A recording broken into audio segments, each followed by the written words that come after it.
What's going on, guys? The Comics Kid 2099 here. Welcome to day 37 of the 365-day graphic novel review challenge. Today, I want to talk to you about Age of Apocalypse. This is another one of the tie-ins to the 2015 Secret Wars Mega Series. This is a 5-issue miniseries written by Fabian Nicieza. I'm sorry, I don't know how to say his last name. With art by Gerardo Sandoval and Iban Coelho. I don't know how to say their names either. Gerardo Sandoval, he does the first 3 issues of this book, I think, and then Coelho, he does the last 2.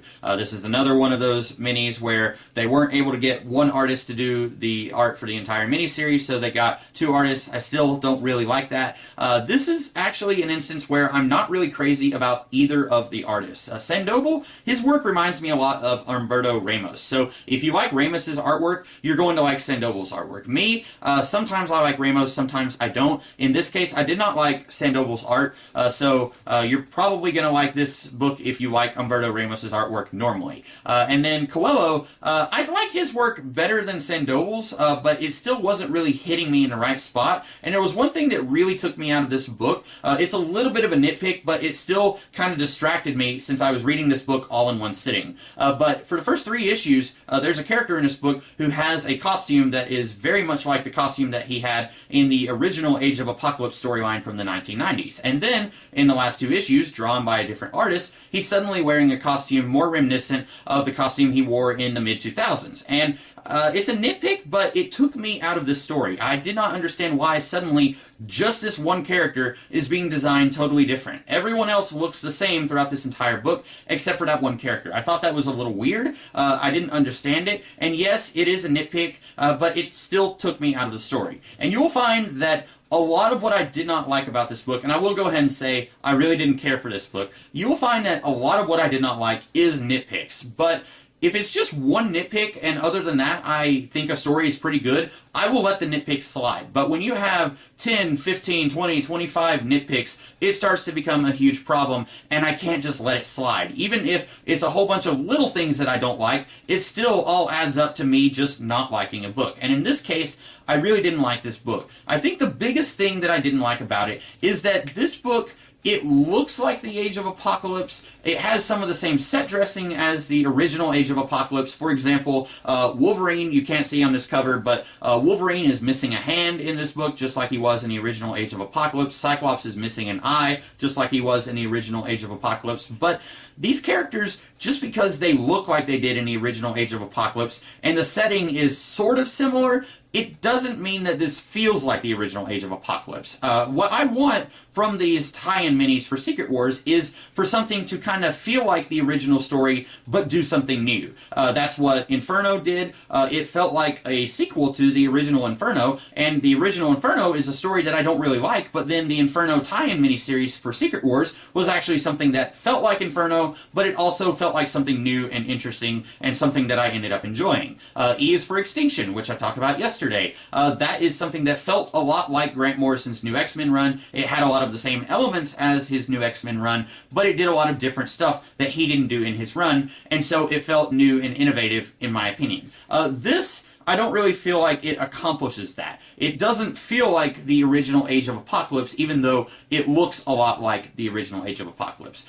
There's just a whole bunch of little things I could complain about. I'll mention a few, but I'll try not to bore you with just 20 minutes of me talking about stupid stuff that you probably don't care about. The main narrator for this book, I won't say he's the main character, because he doesn't really do anything important, but the narrator of this book is Doug Ramsey, which I do think it's interesting that in the main timeline, Doug Ramsey would be dead, but then in his alternate timeline, which is for the most part a really crappy timeline for everybody, he happens to still be alive in this timeline. I think that's interesting. But for some reason, Doug Ramsey looks like he's about 12 years old, but then Cannonball looks like he's like 21, and those two are supposed to be the same age. I thought that was a little stupid. Then you have Jean Grey.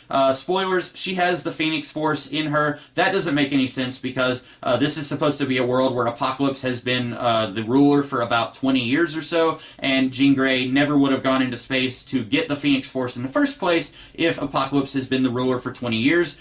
So that's really stupid. Speaking of Apocalypse being the ruler of this world, in the original Age of Apocalypse, you had Legion, Professor Xavier's son. He goes back in time to try and kill Magneto so that Charles Xavier's dream can actually happen, and he's not constantly being distracted by Magneto. But then events don't turn out the way that he wants them to. Charles Xavier accidentally gets killed, and then Magneto and Legion, they fight each other, and then this wakes up Apocalypse earlier than what he was supposed to be woken up. So that's how it was in the original Age of Apocalypse storyline. Here, we find out that Charles Xavier dies when Magneto was deflecting a bullet that someone fired at him, and then it accidentally kills Charles Xavier. Okay, that's fine. It's different from the original Age of Apocalypse. It's a new twist, while still maintaining a lot of the other elements of the Age of Apocalypse. But hang on a second. If there is no giant battle with Legion waking up Apocalypse, then why does Apocalypse wake up earlier in this timeline? Why does Apocalypse wake up and take over the world if there wasn't an Omega mutant waking him up in the first place like there was in the original Age of Apocalypse? I hope that makes sense, but basically, if there was no Legion going back in time to try and kill Magneto like there was in the original Age of Apocalypse, then Apocalypse shouldn't have even woken up at all. So that was something that they changed, and I guess they were thinking that it would be a neat difference from the original story, but then it makes this story make a whole lot less sense. There's stuff like that that I just think is a little bit silly, and I know you're probably thinking like, oh, these are just really dumb nitpicks. He's just letting that get in the way of him enjoying this story. When I talked about Inferno, I had a similar nitpick. I talked about how young Nathan, he had the techno-organic virus, even though he wasn't supposed to have that because he didn't have it circa the original Inferno. That was a nitpick, but I also enjoyed the story of Inferno. This, I don't know. There's just something about it that just really did not work for me. There's a lot of stuff here that I felt like just didn't belong in this story, or maybe it did belong in this story, but it just needed to be handled a lot better. There's a lot of characters in this book that I feel like don't need to be here, and the only reason they are here is because they were in the original Age of Apocalypse storyline. For example, in the original Age of Apocalypse, Angel, he ran a nightclub that was supposed to be a neutral zone where the X-Men and Apocalypse both were not supposed to wage their war there. We get to see a little bit of that here, for no real reason. It doesn't serve the story in any way. We find out that Jean Grey, some years back, she was lobotomized by Mr. Sinister because he feared the Phoenix Force, and now Jean Grey works at Angel's nightclub. You could have very easily taken out Angel's nightclub, and it wouldn't have affected the story in any way. You've also got Rogue. There's this page of dossiers at the beginning of the book. I'm going to go ahead and show you this. And it basically gives us a little bit of information on most of the characters who are going to be playing a role in this story. And for the dossier on Rogue, it says that she is angry at Magneto because he is responsible for her lover Gambit dying. And then it says that she is like the most likely to betray the X-Men. Okay, that never comes back into play. Rogue never betrays the X-Men. In fact, if you didn't read that dossier, you wouldn't even really know Rogue from anybody. She doesn't do anything worthwhile in this story. She talks to Magneto at one point, but she doesn't act like she hates him for Gambit dying. At one point, we see her looking longingly at a picture of Gambit. You could have taken Rogue out of this story, and it really wouldn't have changed the story at all. And also, don't introduce the Chekhov's gun of Rogue is possibly going to betray the X-Men if you're not going to do anything with that story. In fact, there are no traitors in the X-Men in this story. Don't introduce that plot thread and then not do anything with it. That's just really sloppy writing. There is a lot of really sloppy writing in this book. I'm going to spoil a slight thing for you.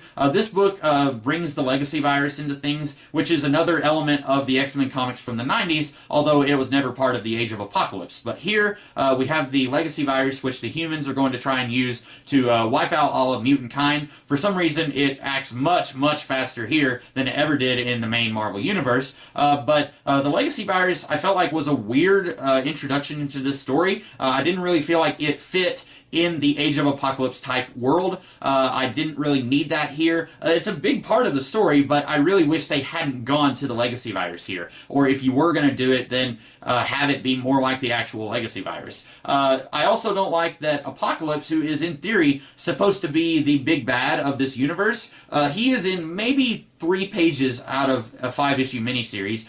He's basically a joke. He does something extremely stupid at one point, which, spoilers, results in Apocalypse dying. He is not the big bad. If anything, he's just a distraction for another character who ends up being the big bad, who is defeated extremely easily. They're hyping him up like he is the strongest mutant to ever live, and then he's defeated way too easily.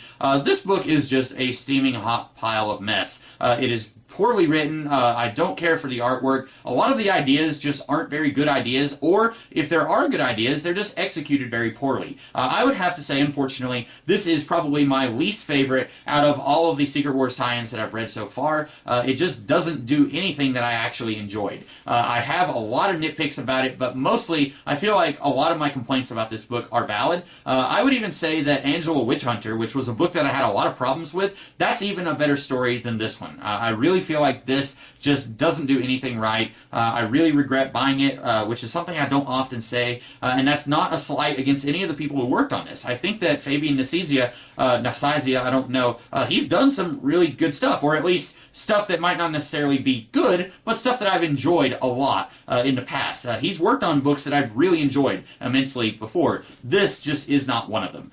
So those are my thoughts on Age of Apocalypse. I hope that you guys liked this video. If you did, be sure to like, share, comment, and subscribe. And tomorrow I will be doing another video, so be sure to check that out, and be sure to keep checking me out throughout the rest of this year. In the meantime, you guys have a great rest of the day. Catch you later.